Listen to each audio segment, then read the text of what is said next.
வணக்கம், நான் உங்கள் மீனா பேசுகிறேன்.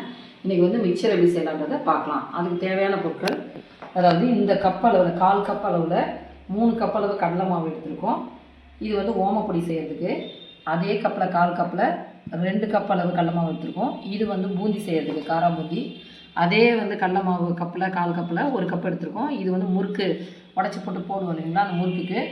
கடலைப்பருப்பு வந்து 1 கப் எடுத்து வச்சுருக்கோம். இது வந்து காரக்கடலை சாப்பிட்றோம் இல்லைங்களா தனியாக, அது மிக்சரில் அங்கங்கே இருந்தால் நல்லாயிருக்கும் கடிப்பிட்டா. அதனால் இது 1 கப்பு வச்சு ஃபுல்லாக மூழ்கிற அளவு தண்ணி வச்சு 2 மணி நேரம் ஊறினதுக்கப்புறம் வடிகட்டி ஃபேன் காற்றுல ஆற வச்சு பாருங்கள், தொட்டால் ஈரம் இல்லாத மாதிரி அந்த மாதிரி எடுத்து வச்சுருக்கோம். இப்போ வந்து உப்பு தேவையான அளவு, அரிசி மாவு தேவையான அளவு, மிளகாத்தூள் தேவையான அளவு, அதே மாதிரி இது பெருங்காயம் வந்து தேவையான அளவு போட்டுக்கலாம். அப்புறம் 2 பூண்டு, பெரிய பூண்டு வந்து தட்டி எடுத்து வச்சுருக்கோம். 1 கப் அளவு பொட்டுக்கல் எடுத்து வச்சுருக்கோம். 2 கப் அளவு நிலக்கல் எடுத்து வச்சுருக்கோம். 2 கப் அளவு வந்து நம்ம கெட்டி அவுள் எடுத்து வச்சுருக்கோம். அதாவது 2 கப் அளவு, அதாவது கையளவில் 2 கை அளவு கருவேப்பிலை வாஷ் பண்ணி எடுத்து வச்சுருக்கோம். இப்போ ஒன்று ஒன்றா வந்து நம்ம மிக்ஸ் பண்ணுறதை, கலக்கிறத வந்து காமிக்கிறோம் உங்களுக்கு. பாருங்கள், 3 கப் எடுத்துருக்கோம் இல்லைங்களா, அதில் 1/2 கப் அளவு அரிசி மாவு போட்டுக்கலாம். இப்போ வந்து மிளகாத்தூள் வந்து 1 ஸ்பூன் அளவு போட்டுக்கலாம். உப்பு வந்து 1/2 ஸ்பூன் போட்டுக்கலாம் ஃபஸ்ட்டு. அதுக்கப்புறம் மிளகாத்தூள் வந்து நம்ம வந்து ஒரு ஸ்பூன் அளவு போட்டுக்கலாம். 1 ஸ்பூன் அளவு போட்டுக்கலாம். இந்த கலர் வந்து கொஞ்சமாக சும்மா கலர், இது காஷ்மீரி சில்லி சும்மா ஒரு பிஞ்சு போதும்.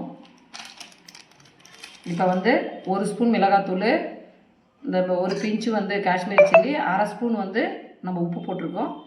1/2 கப் அளவு வந்து அரிசி மாவு போட்டிருக்கோம். அவ்வளோதான் இதுக்கு தேவை ஓமப்பொடிக்கு. இப்போ வந்து இது கொஞ்சம் மீடியமாக நம்ம பிசைஞ்சிட்டு காமிக்கிறேன். பாருங்கள், இந்த கப் அளவில் வந்து 2 கப் அளவு இந்த சொம்பில் நம்ம அப்படியே ஃபுல்லாக தண்ணியை ஊற்றி கொஞ்சம் கொஞ்சமாக ஊற்றி கலக்கிக்கிட்டோம். இப்போ வந்து நம்ம புழிஞ்சோம்னா நல்லா ஃப்ளோவில் வர மாதிரி இந்த மாதிரி பிசைஞ்சிக்கணும். 2 கப் அளவு நம்ம தண்ணி விட்டு பிசைஞ்சி வச்சுருக்கோம். இப்போ வந்து பாருங்கள், புளியறதை காமிக்கிறேன் நான். இப்போ பாருங்கள், எண்ணெய் ஊற்றி ஆயில் காஞ்சிருச்சு. இப்போ வந்து நம்ம புழிஞ்சிக்கலாம்.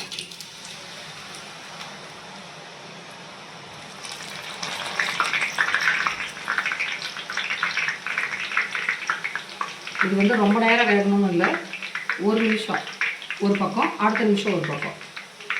பாருங்கள், எல்லாமே சலசலப்பு அடங்கிடுச்சு. இப்போ உடனே அப்படியே அடுத்த போட்டு திருப்பி போட்டு ஒரே நிமிஷம் தான். இந்த சலசலப்பு அடங்கின உடனே எடுத்துட வேண்டியது தான். நம்ம இதே மாதிரி எல்லாமே போட்டுட்டு உங்களுக்கு காமிக்கிறேன். பாருங்கள், எடுக்கிறத காமிக்கிறேன். அவ்வளோதான். இதே மாதிரி எல்லாமே புழிஞ்சிட்டு உங்களுக்கு நான் காமிக்கிறேன். பாருங்கள், ஓமப்பொடி எல்லாம் செஞ்சாச்சு. இப்போ வந்து இதை நொறுக்கி வச்சுக்கலாம். அடுத்தது வந்து நம்ம முறுக்கு போகிறத நான் இப்போ காமிக்கிறேன். இப்போ பாருங்கள், கடலை மாவு வந்து இது முறுக்குக்குன்னு 1 கப்பு நம்ம எடுத்து வச்சுருக்கோம். இதுக்கு வந்து சால்ட்டு வந்து சும்மா ஒரு 2 பிஞ்ச் அளவு போட்டுக்கலாம். அதே போல் ஒரு கால் ஸ்பூனுக்கும் கம்மியாக மிளகாத்தூள் போட்டுக்கலாம். காஷ்மீரி சில்லி 1 பிஞ்ச் போட்டுக்கலாம். அரிசி மாவு வந்து ஒரு 2 ஸ்பூன் அளவு போட்டுக்கலாம். 1 ஸ்பூனு, 2 ஸ்பூனு, அவ்வளோதான் போதும். இப்போ வந்து இது முறுக்குக்கு கொஞ்சம் கெட்டியாக பிசைஞ்சிக்கலாம். நம்ம ஓமப்பொடியோட இன்னும் கொஞ்சம் கெட்டியாக, ரொம்ப தனியாட்ட வேணாம். பிசைஞ்சிட்டு காமிக்கிறேன். பாருங்கள், இது பிசைஞ்சாச்சு. கொஞ்சம் கெட்டியாக நம்ம பிசைஞ்சிருக்கோம். இப்போ இது முறுக்கு போட்டுக்கலாம். பாருங்கள், இப்போ முறுக்கு புழிஞ்சிக்கலாம். எண்ணெய் காஞ்சிருச்சு. இப்போ முறுக்கு புழிஞ்சிக்கலாம். இது வந்து நம்ம எப்படி வேணால் பண்ணிக்கலாம். ஏன்னா இது திருப்பி உடச்சி தான் நம்ம உடப்போகிறோம்.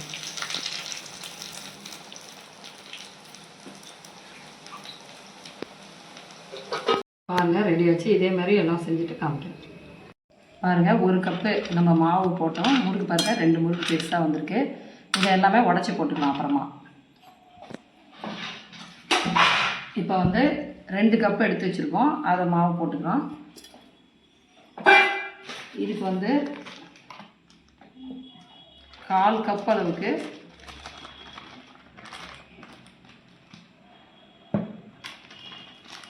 இதுக்கு வந்து 1/4 கப்பு அளவுக்கு அரிசி மாவு போட்டுக்கலாம். மிளகாத்தூள் வந்து ஒரு 1/2 ஸ்பூன் போட்டுக்கலாம். பாருங்கள், 1/2 ஸ்பூனுக்கு ஒரு பிஞ்சு கம்மியாகவே. அப்புறம் உப்பு வந்து ஒரு 1/4 ஸ்பூன் அளவு போட்டுக்கலாம். பிஞ்சு இது வந்து காஷ்மீர் சில்லி போட்டுக்கலாம். இப்போ இது பிசைஞ்சு பார்த்துட்டு உங்களுக்கு உப்பு கூட நீங்கள் டேஸ்ட் பண்ணி பார்த்துட்டு கூட பத்தலைன்னா போட்டுக்கோங்க. சால்ட்டு மட்டும், காரம்லாம் போதும். இது மட்டும் கொஞ்சம் தண்ணியாட்டம் பிசைஞ்சிக்கோங்க. ஏன்னா பூந்தி செய்கிறோம். இதை பூந்தி அப்படியே தேய்க்கணும் கரண்டியில், அதனால் கொஞ்சம் தண்ணியாட்டம் பிசைஞ்சிக்கணும். பாருங்கள், இந்த பூந்திக்கு மட்டும் தண்ணி இந்த மாதிரி ஃப்ளோவாக அப்படி கையில் எடுத்தால் ஃப்ளோவாக வரணும். இந்த அளவுக்கு மாவு வந்து தண்ணி விட்டு பிசைஞ்சிக்கோங்க. ஓகேங்களா? இப்போ ஊற்றக்குள்ளே காமிக்கிறேன். பாருங்கள், எண்ணெய் காஞ்சிருச்சு. இப்போ நம்ம இதில் வச்சுட்டு இப்படியே தேய்ச்சி விடுறது தான். டக்கு டக்குன்னு ஒரு 2 கரண்டி தேய்ச்சி விட்டுருணும்.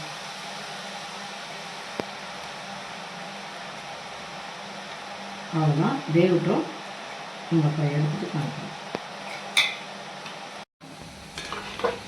பாருங்கள், சலசலப்பெல்லாம் கொஞ்சம் குறைஞ்சிருச்சு. இப்போ இந்த மாதிரி எடுத்துக்கலாம்.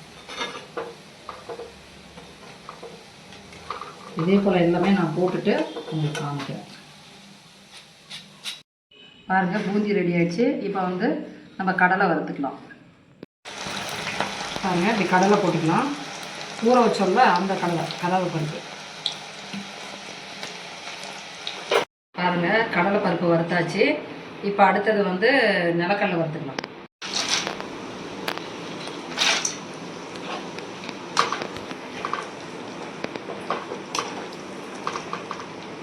பாருங்கள், நிலக்கடலை போட்டாச்சு. இப்போ அதை வறுத்துக்கலாம். இது ரொம்ப கருப்பாகாமல் பார்த்து எடுத்துக்கணும்.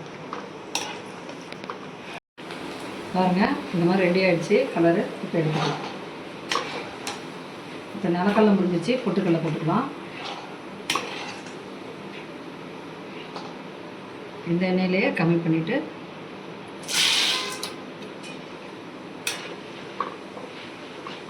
இது ரொம்ப நேரம் வேணாம், சும்மா 1 நிமிஷம்.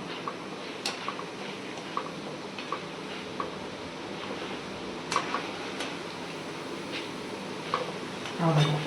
ஏன்னா ஏற்கனவே இது வறுத்து தான் இருப்பாங்க, நம்ம அதனால் இது லைட்டாக போட்டதும் எடுத்துக்கலாம். பாருங்கள், அவள் கொஞ்சம் கொஞ்சமாக போட்டு எடுத்துக்கலாம்.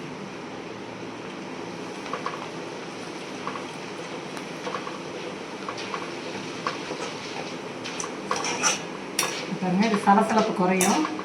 உங்களுக்கு தெரியும் பார்த்தாவே. பாருங்கள், போடக்குள்ளே இருந்தது, இப்போ சலசலப்பு இல்லை. இந்த டைமில் எடுத்துக்கலாம். பாருங்கள், அவ்வளோ வறுத்தாச்சு. இப்போ பூண்டை போட்டுக்கலாம், தட்டி வச்சதை.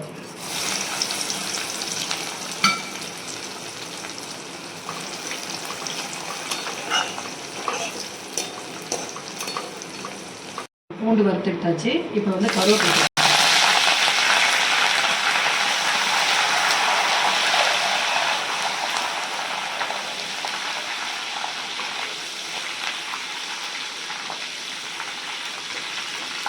இதே போட்டுட்டு காமிச்சிடும். பாருங்கள், இப்போ ஏற்கனவே எல்லாத்துலேயும் உப்பு போட்டுருக்கோம். நல்லா 1/2 ஸ்பூன் மட்டும் போட்டுக்கலாம். டேஸ்ட் பண்ணி பார்த்துட்டு வேணும்னா அப்புறமா போட்டுக்கலாம். இந்த காஷ்மீரி சில்லி வந்து கொஞ்சம் கலருக்கு கொஞ்சம் போட்டுக்கலாம். ஒரு 1/4 ஸ்பூன் அளவுக்கு நான் போட்டிருப்பேன். அதே மாதிரி மிளகாத்தூள் நம்ம வந்து ஏற்கனவே எல்லாத்துலேயும் போட்டுதான் கொஞ்சமாக 1 ஸ்பூன் போட்டுக்கலாம். அப்புறம் பெருங்காயம் வந்து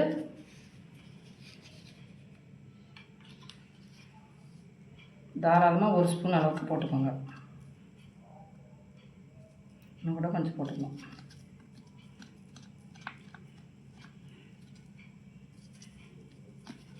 பெருங்காயம் வந்து நல்லா ஒரு 2 ஸ்பூன் 1/2 ஸ்பூன் அளவுக்கு போட்டுக்கோங்க. நான் 1/2 ஸ்பூன் போட்டிருக்கேன். அவ்வளோதான். இப்போ வந்து நம்ம மிக்ஸ் பண்ணிக்கலாம். இப்போ பாருங்கள், இந்த காரக்கடலை வறுத்து வச்சுருக்கோம், அதையும் போட்டுக்கலாம்.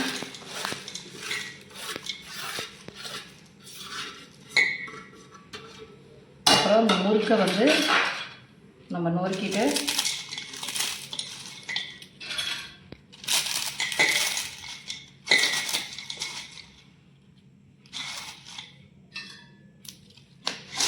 இப்படி நல்லா குலுக்கி விட்டுக்கோங்க. அதே மாதிரி காரா பூந்தி இதில் போட்டுக்கலாம்.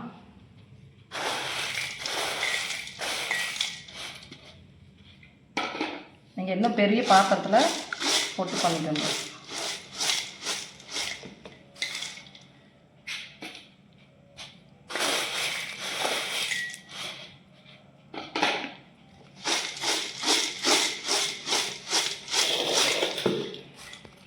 இப்போ வந்து ஓமப்பொடி அப்படின்னு நறுக்கி போட்டுக்கலாம்.